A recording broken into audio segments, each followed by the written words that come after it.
Hello guys, welcome back to the channel. In this today's tutorial, I'm going to show you how to use the garden cards in Grow a Garden 2 game of Roblox latest update.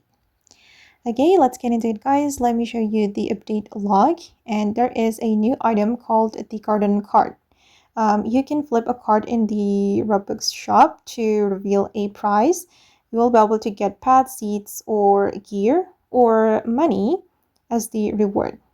Okay, just go to this store and then you're going to click on play, and then you need to select a card and flip over a card.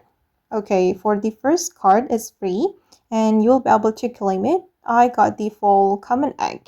And for the next card, you need to pay with a Robux if you want to claim the rewards. Okay, you need to buy the grand prize if you want to claim the rewards from the card.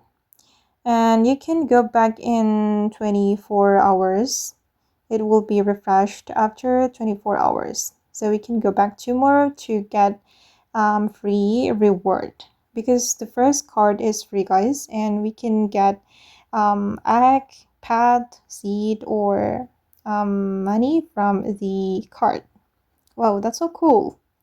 And okay guys, that's how you can use the rainbow cards in Grow a Garden 2 game of Roblox latest update. Hope this video will be useful for you. Thank you so much for watching, and bye.